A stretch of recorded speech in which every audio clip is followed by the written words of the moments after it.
da in hoi ko na e pan pi hung ham ti ke man thing la lam ka ve van le sen in sen ma pakaya ko na bong e pan pi hung zo ahi no le pa mi hilonga tao na le pan la na za te chunga alang e tao hin na le pa chan na pakaya ko na hi Hamba hallelujah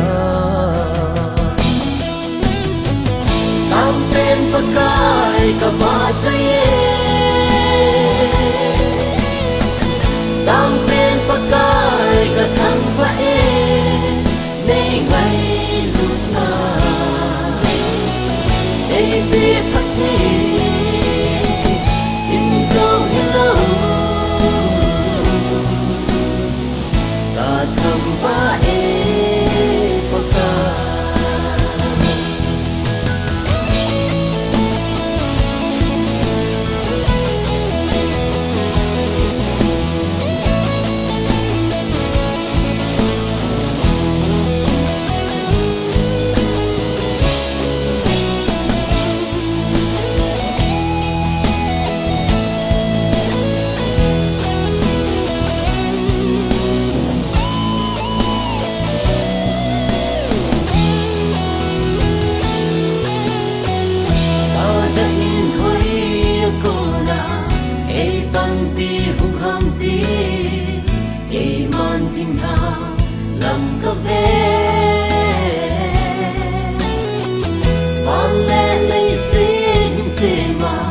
Pakaya ko na bo